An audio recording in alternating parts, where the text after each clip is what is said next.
Hormuz strait के मुद्दे पर ईरान और अमेरिका में तनाव बढ़ता जा रहा है। ईरान की टॉप सिक्योरिटी बॉडी के नए प्रमुख ने रविवार को आगाह किया कि वो अपने खिलाफ अमेरिका के नए कठोर आर्थिक कदमों के लिए किसी भी देश के समर्थन को एक्ट ऑफ वॉर यानी युद्ध जैसा मानेगा। साथ ही ईरान ने कहा कि अमेरिका का प्रतिबंध अगर जारी रहा तो ईरान खाड़ी में कहीं से भी तेल निर्यात नहीं होने देगा।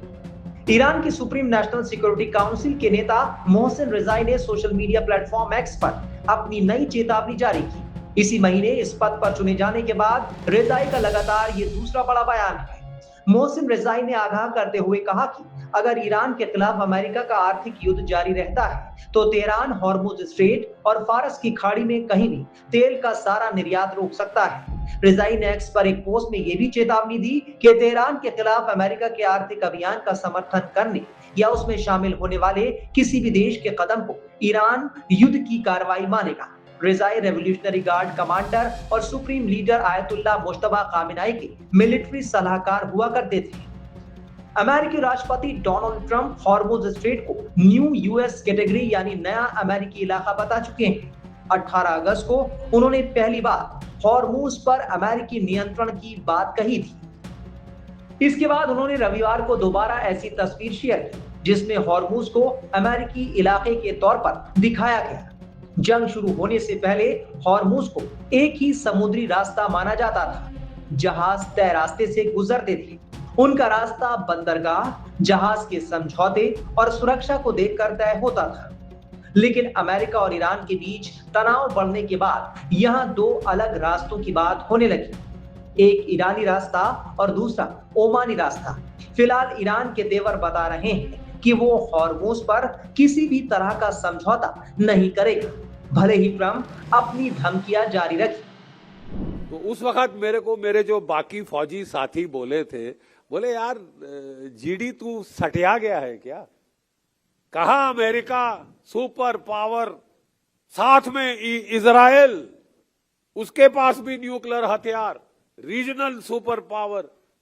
ईरान बेचारे 48 साल से इनके ऊपर सैंक्शन लगा रखी, इनकी इकोनॉमी तबाह करने की हर कोशिश की गई ताकि लोग वहां पे, जिसको वो कहते हैं ना हंगर लीड्स टू एंगर, जब भूख हो तो गुस्सा आता है और उस गुस्से को हार्वेस्ट किया जाए ताकि वहां की सरकार का तख्ता पलट किया जाए। साजिश, ये साजिश की जा रही 48 साल से चल रही। लेकिन दाद देना पड़ेगा इस मुल्क को साहब। आपको कदर करनी पड़ेगी इनकी जो शहादत, जो कुर्बानी जो इन्होंने दी है। और इनकी शहादत कुर्बानी की वजह से जो थर्ड वर्ल्ड की इज्जत है वो बरकरार रखी है साहब। इन्होंने वो बरकरार रखी है। और हमें फौज में अगर एक चीज की हम लोग हम बहुत कदर करते हैं, वो है हिम्मत की, वो है शुजात की। हिम्मत की, शुजात की कदर फौज में की जाती है, चाहे हमारा दुश्मन ही क्यों ना दिखा रहा हो। लेकिन अगर वो अपने मुल्क के लिए, अपने नमक के हक अदा करने के लिए सर कुर्बान कर रहा है तो उसकी इज्जत करते हैं, चाहे दुश्मन का भी हो, चाहे दुश्मन का भी हो। ये हम जानते थे कि ये बहुत पुरानी सभ्यता है।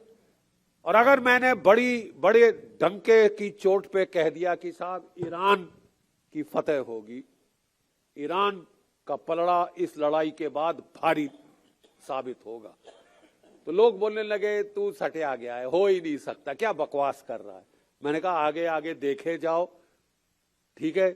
इजराइल से एक सज्जन, ठीक है, एक महानुभाव, वो भी मेरे साथ टीवी पे थे, बोले 48 घंटे में ईरान खत्म, घुटने टेक देगा।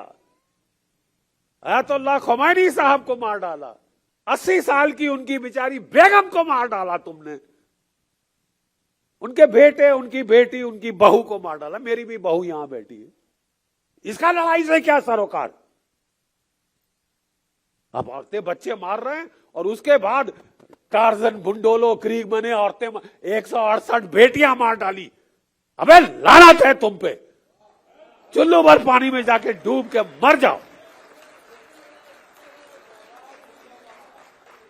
लानत है तुम पे, तुम बच्चियां मार रहे हो, तुम हारोगे क्योंकि तुम गुनाह कर रहे हो।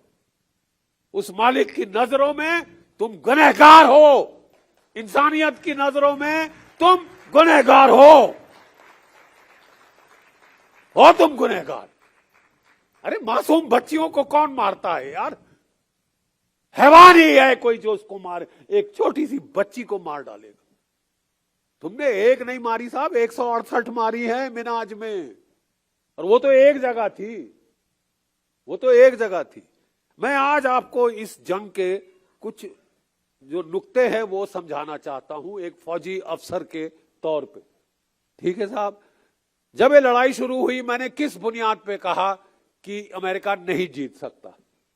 एक मैथमेटिकल इक्वेशन हमारे ना, ये देखिए यहां पे जीरो का इजाद हुआ था इस मुल्क में, यहां से ईरान गया, ईरान से अरब गया, अरब से यूरोप गया, और अमेरिका वगैरह, उन्होंने सारा मैथमेटिक्स हम लोगों से सीखा, सारा मैथमेटिक्स हम लोगों से सीखा। तो मैंने कहा साहब, जब अमेरिका ने इराक पे हमला किया था, इराक ईरान से 1/4 गुना छोटा है। इराक सपाट समतल रेगिस्तान है, वहां कहीं भी लेके टैंक लेके चढ़ जाओ। ईरान इराक से 4 गुना बड़ा है, नंबर 1। ठीक है साहब, ईरान इराक से 4 गुना ज्यादा बड़ा है, और पहाड़ ही पहाड़ हैं, एल्बर्स, ज़ाग्रोस, और जो समुद्र तट है हॉर्मुज के ऊपर, वो सारी चट्टाने हैं, रेत नहीं है साहब। वो चट्टान पे हमला करने बड़ी बड़ी फौज के फाख्ते उड़ जाए, और 48 साल से ये लोग तैयारी कर रहे हैं इस जंग की। 48 साल से ईरान के लोग इस जंग की तैयारी कर रहे हैं। वो कह रहे थे ना कि साहब ये सरजमी हम इसको रौंदते हैं साहब, टैंक रौंदते हैं। अरे ये सरजमी ही हम फौजियों को बचाती है, मालूम? हम खोदते हैं इसके अंदर टनल, ट्रेंचे, बंकर, और अंदर घुस जाते हैं, और जितने मर्जी B-52 B-2 बम्बर बम गिराए, अरे कख नहीं होता, कख नहीं हुआ है। कर लो जितने मर्जी तुम दावे कर लो कि हमने 80% उड़ा दिए ईरान के मिसाइल, वो CIA ने बोल दिया आज की 30% ठोके हैं साहब, 70% उनके पास हैं। गलतफहमी में मत रहना। बता दें कि 28 फरवरी को अमेरिका और इजराइल ने ज्वाइंट ऑपरेशन के तहत ईरान पर हमला किया था, जिसमें वहां के supreme leader ayatollah Ali Khamenei समेत कई शीर्ष नेता मारे गए थे। तभी से ईरान और अमेरिका के बीच तल्खियां बढ़ गई, बीच में युद्ध भी देखने को मिला, और उसके बाद कुछ दिन का सीजफायर भी हुआ। लेकिन अब हॉर्मुज पर मामला अटक गया है। ईरान के तेवर बता रहे हैं कि वो पीछे हटने वाला नहीं है। वहीं ट्रंप ईरान को लगातार धमकियां दे रहे हैं